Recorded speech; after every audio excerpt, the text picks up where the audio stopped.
Hey, people of Zion, Pastor Jeff here, trying a little bit of an experiment. We're not going to be able to worship together next week in the sanctuary, but we're trying to figure out ways that we can kind of worship together or hear God's word, sing some songs.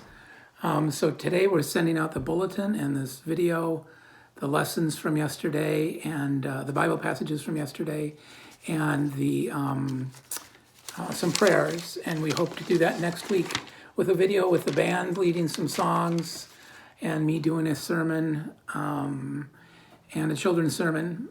And so I thought we'd just try an experiment this week with a shortened version of my sermon from yesterday. 2 weeks ago I preached about how Jesus was on the mountaintop and then sent out into the wilderness really quickly, and how ministry changes quickly. I didn't realize how prophetic that sermon was. I don't know if this one's going to be prophetic, but I do want to talk about us, not so much about the gospel passage about the woman at the well, but about us being in this together and being God's people in the time of social distancing. I don't usually get caught up or try not to get caught up in the shopping frenzy that happens before hurricanes with bottled water and bottled water and batteries, or before blizzards with milk and bread and eggs. So it wasn't until Thursday that I knew that there was a toilet paper shortage. And I went down to the Stop and Shop in Southington, and there were two 4-packs of toilet paper left, so I grabbed them. But as I started to walk away, I felt tremendously guilty, realizing that there might have been somebody who needed one of those 4-packs. So I put it back. And it got me thinking about how much we need to be in this together, how much we need to work together to help each other. And so we're going to be thinking about things about how we can reach out to everybody in Zion and make sure that everybody is okay and gets what they need, and especially those that don't have people that can get that last 4-pack of toilet paper for them. What are the ways that we can be our best selves to do this together?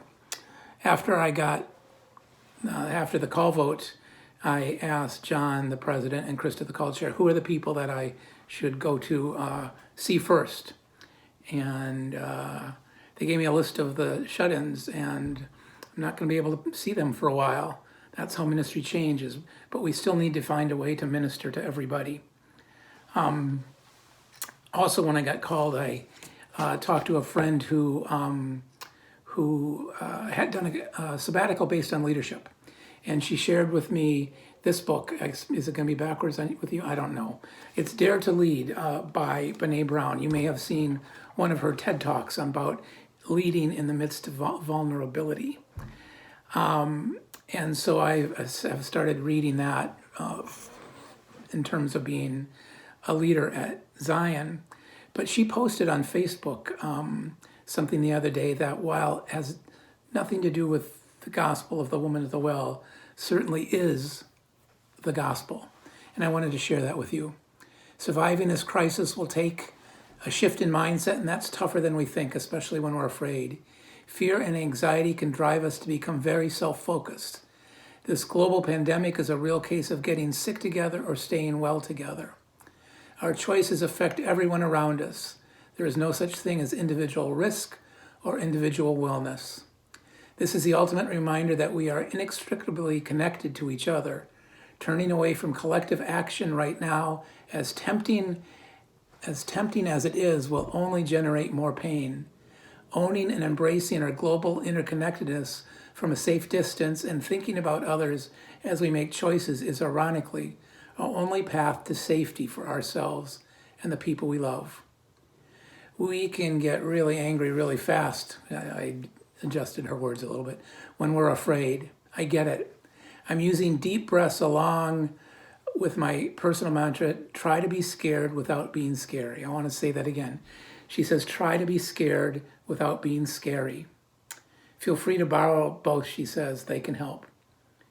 It's also really normal for everyone to be on our nerves, the people who aren't following the rules, the 10-second hand washers, etc. I get that true. Trust me. But like it or not, we just can't give up on people. We're all we have. Stay awkward, brave, and kind. Love each other. Spread calm.